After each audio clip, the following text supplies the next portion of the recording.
간멘 에세이 하나님의 왕국은 무엇인가?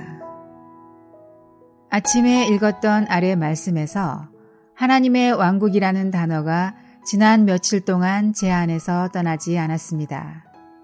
이 하나님의 왕국은 나라의 임하옵시며 에서의 그 나라입니다.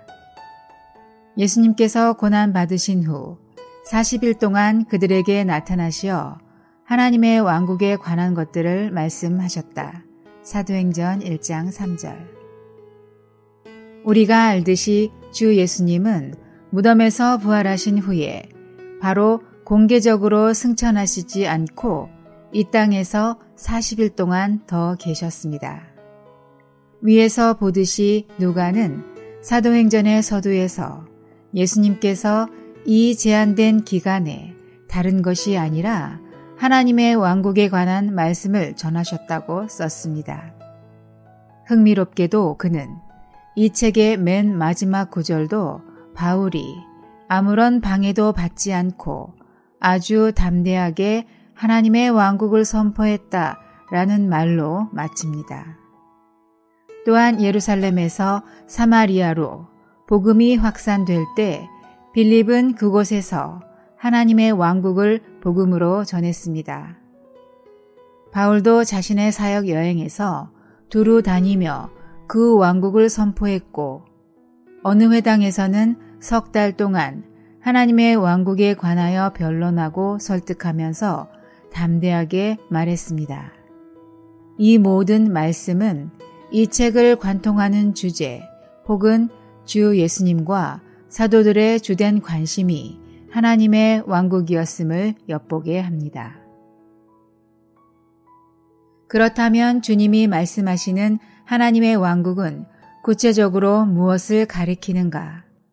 이것을 알려고 주님을 앙망하며 성경에서 왕국을 언급하는 여러 구절과 참고 자료를 찾아보았습니다. 그 결과 하나님의 왕국은 하나님의 다스림과 표현이 나타나는 영역이고 특히 신약에서는 왕국의 씨가 떨어져 자라는 밭인 사람이 하나님 왕국의 주된 영역이 된다는 점이 제 마음에 깊이 와 닿았습니다. 주 예수님 자신. 예수님은 어느 날 하나님의 왕국이 언제 오니냐는 바리새인들의 질문을 받고 하나님의 왕국은 볼 수 있게 임하는 것이 아니다 라고 하시면서 하나님의 왕국이 여러분 가운데에 있다 라고 말씀하셨습니다. 이것은 지금 그들에게 둘러싸여 있는 주 예수님 자신이 하나님의 왕국이심을 계시하신 것입니다. 주 예수님은 이 땅에서 사람의 아들로 사시는 동안 절대적으로 아버지의 다스림 아래 계셨고 오직 아버지만 표현하셨습니다.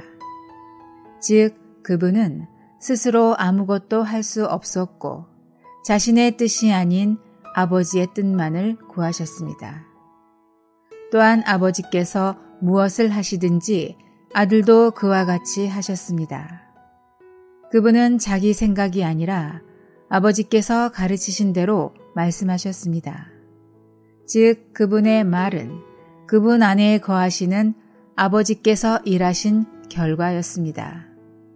그러므로 하나님 아버지는 사탄의 왕국, 즉 어둠과 사망과 불의와 배역과 분열이 가득한 이 땅에서 최소한 예수라는 한 사람 안에서는 빛과 생명과 의와 순종과 하나라는 하나님 왕국의 특성을 표현하고 또 본인의 뜻대로 다스릴 수 있으셨습니다. 물론 예수님도 십자가의 죽음을 앞두고 아버지께서 원하신다면 이 잔을 나에게서 거두어 주십시오 라고 기도하셨지만 즉시 그러나 나의 뜻이 아니라 아버지의 뜻이 이루어지도록 하십시오 라고 말씀하여 결국에는 완전한 순종을 하셨습니다. 위 주 기도문에 나라의 임하옵시고는 이러한 왕국의 실제가 그분의 몸에 지체드린 우리를 통해서도 나타나는 것입니다. 참된 믿는 이들인 교회. 우리는 하나님의 형상과 모양대로 지음 받았으나 아담 타락으로 죄가 세상에 들어온 후에는 사탄의 자녀들로서 그의 왕국의 구성원들이 되었습니다. 그러나 그리스도의 구속 그리고 왕국의 씨로 우리 안에 떨어지신 결과인 거듭남을 통해 최소한 우리의 영 안에는 위 예수님께서 가지셨던 하나님의 왕국의 실제가 있습니다. 그러나 이처럼 분명한 거듭남 후에도 적지 않은 사람들은 하나님의 다스림을 거부하고 많은 때 말과 생각과 행동에서 자기 마음대로 살고 있습니다. 따라서 지금 교회 시대에서 위 예수님께서 사셨던 것과 같은 왕국의 실제는 소수의 이기는 자들을 통해서만 드러날 뿐 대부분 가려져 있습니다. 그러나 이처럼 분명한 거듭남 후에도 적지 않은 사람들은 하나님의 다스림을 거부하고 많은 때 말과 생각과 행동에서 자기 마음대로 살고 있습니다.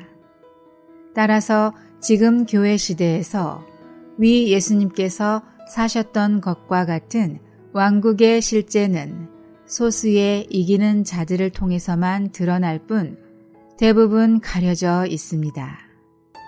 사도 바울이 자신의 복음 전파로 많은 제자들을 얻은 후에 제자들의 혼을 견고하게 하고 우리가 하나님의 왕국에 들어가려면 많은 환난을 겪어야 합니다.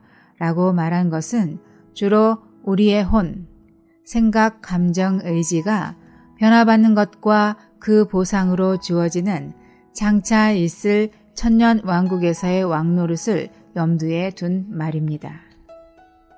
천년 왕국. 사도 요한은 일곱째 천사가 나팔을 불 때 사탄이 왕노릇하고 있는 지금의 세상의 왕국이 주님과 그분의 그리스도의 왕국이 될 것을 말합니다.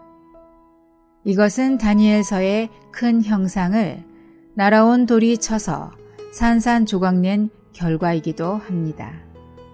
참고로 이 돌은 다시 오실 그리스도이시며 그분은 교회 시대와는 달리 이 천년 왕국 기간에는 땅에서 공개적으로 왕으로 다스리실 것입니다. 또한 먼저 익은 곡식인 교회 시대에 이기는 자들은 새 예루살렘의 기둥이 되어 이 천년 왕국 기간에 주님과 함께 다스릴 것입니다. 그러나 이때도 예창조를 배경으로 한 통치이므로 배역이 완전히 처리된 것은 아닙니다. 새 예루살렘. 위 사도행전에서 주 예수님께서 말씀하셨던 하나님의 왕국은 장차 새하늘과 새 땅을 배경으로 한 새 예루살렘, 즉 교회의 온전한 장래 모습대에 최종 완성될 것입니다. 수년 전에 1박 2일 코스로 멕시코 관광을 다녀올 기회가 있었습니다.